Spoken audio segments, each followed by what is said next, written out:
Okay, so Darius Hodges, he was a farmer in the area.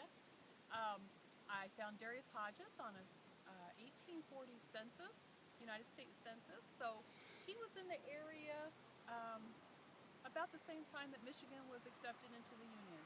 It's unclear of exactly when he came to the Heartland area, but he definitely was one of Heartland's earliest settlers.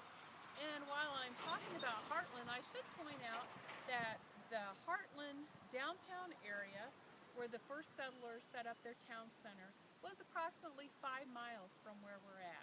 There is another cemetery there, but the rural people out here on the farms, they would not have buried their people up there because it definitely would have been a little bit of a journey to bury somebody over there. So here we have, like I said, Darius Hodges. Now Darius and Susan Church Hodges, they had 2 children. Now Susan Hodges, she was very interesting because she was the daughter of Willard Church. Now Willard Church, he is a very interesting person to this area.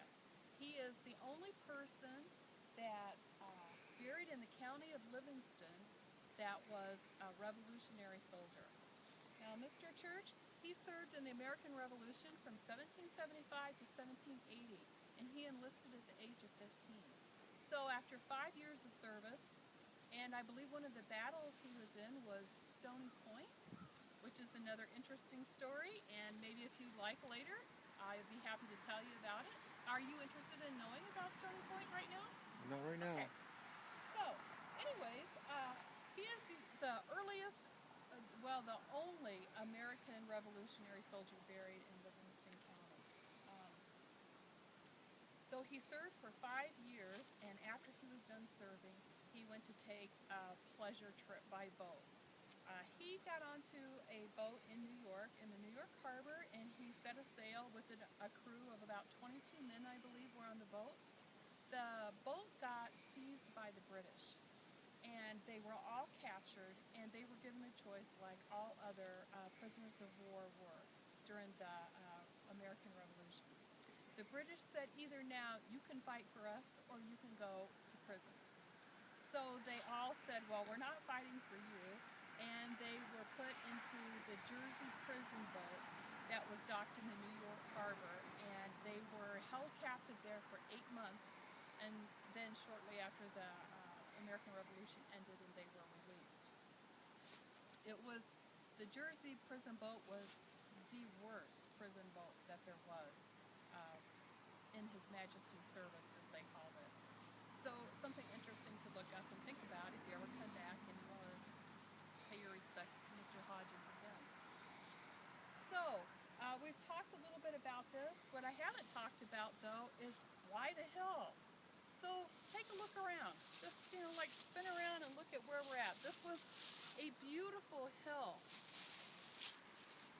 You see how you overlook the fields and such, and then turn over to your east here, and you can see that the hill drops off and goes down, and there's farmland at the bottom. Wow, why the hill? So is our question today. Well, there's 2 schools of thought on the little rural cemeteries in the hills. Number 1 is the hills were closer, that your loved one's closer to the heavens. That's one thought. The other thought is that this was farmland. Like I said, this was Darius Hodges' farm. The farmland was easy to till down low, but it would have been more difficult to till the hill to plant your crops on. So they reserved the hills for burying their dead or for maybe building their homesteads. So that it kind of explains why they picked this hill. So now these earliest burials that are right here along the top, they represent some of the earliest Heartland settlers. So if we go by and we look at the stones, you can see that most of the people who were buried in this section either were buried just pre-Civil War, from the 1847 to the 1880s, all down this strip right here. Also, take a look at the corner markers of the cemetery over here. You'll see a little cobblestone cornerstone. Those are interesting because it shows about the time that the cemetery was also established. Over here, we're going to walk over and we're going to see a little bird bath that were made out of cobblestones too. So follow me. So today the cemetery has approximately 240 markers, known markers in here. A lot of the markers, the older ones have been broken off and some of them have been laid down flat into the dirt to preserve them. There's stones that have, like right here, you have flowers that are like peace lilies. These are all symbols of expressions of grief, sorrow. Some of the, if you see a symbol that has a hand pointing upward, it's symbolizing their belief and that they're with one with the heavens. So over here though, I thought this was interesting. We've got a little bird bath, also made of cobblestones. Pretty cool, huh? Now I theorize that this was probably built shortly after the Civil War, maybe up to the 1880s. Looking at the burial dates on these stones right here. This man, well, he died in 1912, but this is a family marker. This one over here died in 1887. And another thing I would like to point out to you is look at this oak tree. This oak tree is at least 200 years old. So it would have been standing here as well when the first people were planted in this cemetery. So I have one more thing that I want to show you to conclude with our tour. And if you want to take a walk on over here with me. Here's another one that's buried down into the ground.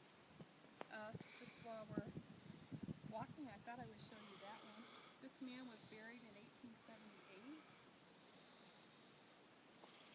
So, and if you think about this in historical terms, a lot of the people here, they lived through the Civil War. They witnessed Reconstruction.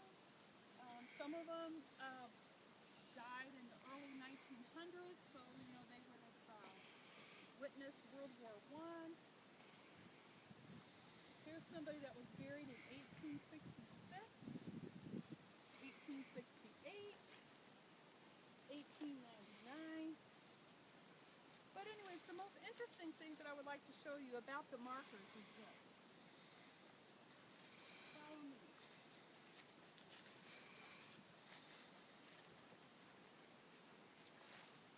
Here we have a marker that is made out of zinc, or it's also known as white bronze. So here, listen, I'll give it a little tap. Can you hear that? Come closer so you can hear that. Okay, so this stone was actually made out of zinc, which is a metal, of course. These stones were originally sold between 1888 and 1912, I believe. And there was only one company that built them, and they were out of Connecticut. What you did was you could order this from a catalog. So you would order the symbol, pick out your symbol. There is a page for each symbol that you could pick out. Here we have an anchor that symbolizes, maybe they came by boat, or they must have come by boat, even though this is a woman. Not sure what the anchor actually means, but then here we have an angel symbolizing prayer, rest in peace. Oh, here we go. On the other side we have a man's name, so that is probably where the symbolism comes in for the anchor. We got an hourglass on the other side and an urn. But these are very interesting stones. I did find a couple stories about, it is said that during Prohibition, some people actually took these stones, would find a panel and undo the screws, and they would hide money and liquor in them. I'm sure that was the case for this family, but I just thought it was an interesting stone to show you. questions for me? Well, thank you for visiting the Hodge Cemetery. I hope that my stories that I've shared with you have helped you to understand how the early settlers came to live in this part of the country